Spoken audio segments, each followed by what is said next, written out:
Samson might be the most lied about game of 2026, not because it's secretly a masterpiece and not because every critic got it completely wrong, but because most of the people telling you it's terrible never actually played it. But I did. I spent 12 hours with this game from start to finish, and what I found was so far from the disaster everyone described that I had to make this video. Because the real story of Samson isn't about a broken game, it's about a broken system that decided what this game was before anyone gave it a fair chance. Before we talk about the controversy, we need to talk about what Samson actually is. Samson puts us in the shoes of its titular protagonist as he returns to his Liberty City inspired hometown after a getaway job goes wrong. His sister is being held hostage and a debt is hanging over his head. His goal is to do jobs throughout the city, make enough money to pay down what he owes, and get his sister back before things get worse. And the way Samson structures that loop is interesting. You start each day with 6 action points, 2 for the afternoon, 2 for the evening, and 2 for the night. Taking a job costs points, and once you commit, there's no going back. Start something in the morning that costs 2 points, and when you're done, time advances to the evening. Time keeps moving whether you're ready or not. At the end of each day, you need to hit a money target. Miss it and the interest spikes. If you've ever played Crime Simulator, that rhythm will feel familiar. There's something genuinely addictive about watching that debt number drop at the end of each day. Like the game is constantly daring you to earn as much money as possible before the day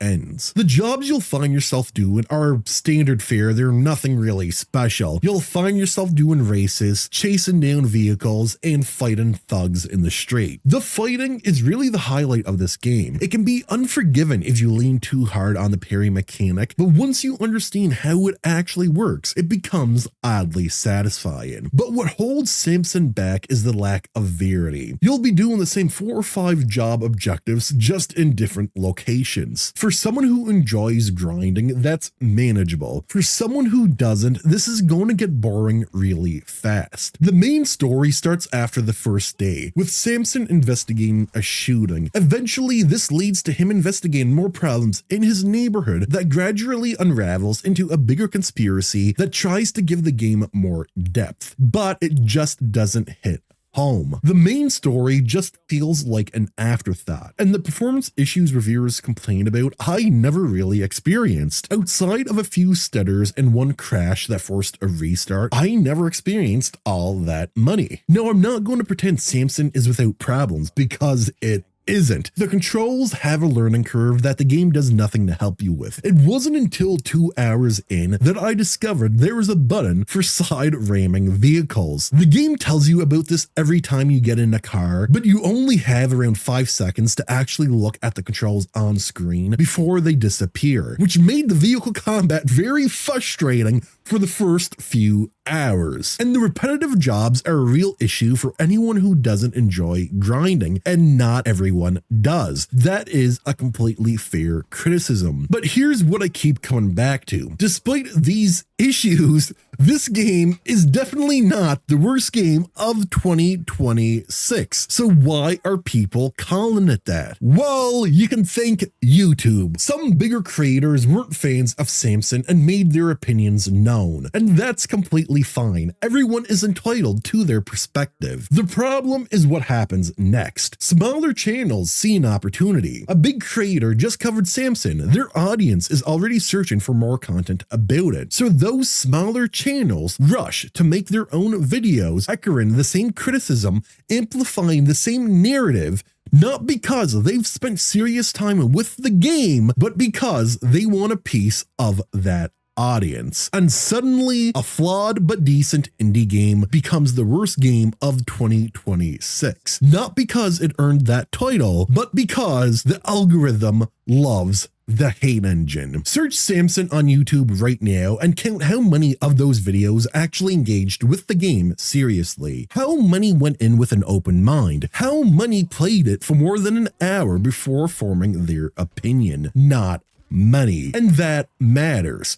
Because the conversation that formed around Samson wasn't built on honest engagement with what the game actually is. It was built on clicks, driven by bigger YouTubers and Steam reviews. But here's where the story gets more complicated, because Liquid Swords, the developers, aren't entirely innocent either. After launch, Christopher Sundberg, the founder of Liquid Swords and the creative director behind the Just Cause series, posted an open letter on Steam. He said the team had been enjoying watching players engage with the game. And then he said something most developers would never say publicly. We released a game with flaws for a number of reasons. Before the game launched, they knew it had problems. They released it anyway. The reasons they cited were vague and unspecified, but the implication is clear enough. They needed the money and they needed it now. But it gets even worse. Sundberg also confirmed that the team's priority was fixing the PC version first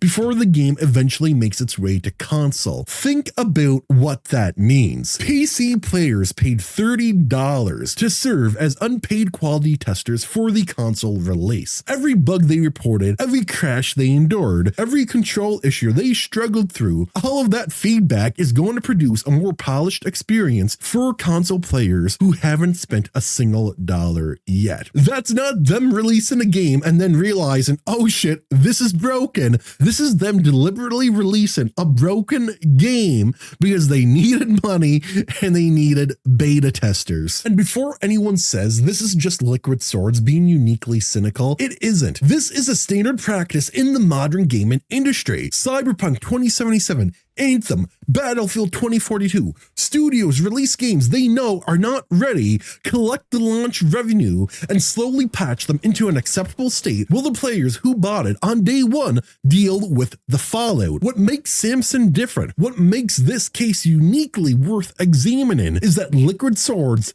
actually admitted to doing this. Most studios hide behind carefully worded community updates, roadmaps, and promises about future patches that arrive months later when half the player base has already moved on and the studios have already collected the money. Liquid Swords just said it. We released a game with flaws for a number of reasons. That honestly is almost refreshing and completely damning at the same time. The solution for Liquid Swords was right in front of them. Early access exists for exactly this situation. A game with interesting bones, genuine potential, and rough edges that needs more development time. That's the entire point of the system. Players go in knowing it's unfinished, expectations are set honestly, and criticism gets contextualized against what the game is trying to become rather than what it currently is. Instead, Liquid Swords released Samson as the full product, inviting full product scrutiny,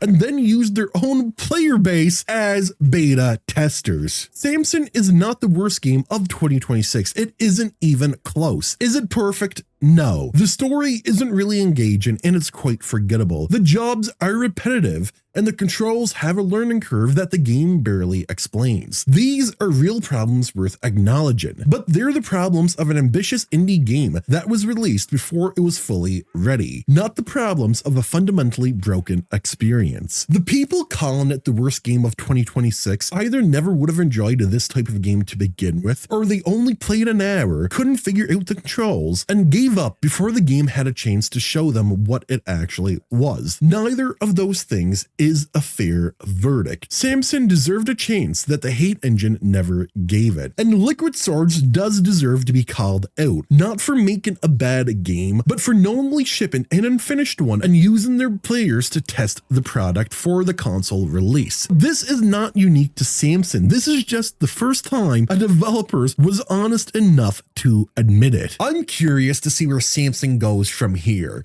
because underneath all of these rough edges, and there's a lot of them, there is a fun game trying to exist, and it could be worth revisiting somewheres down the road.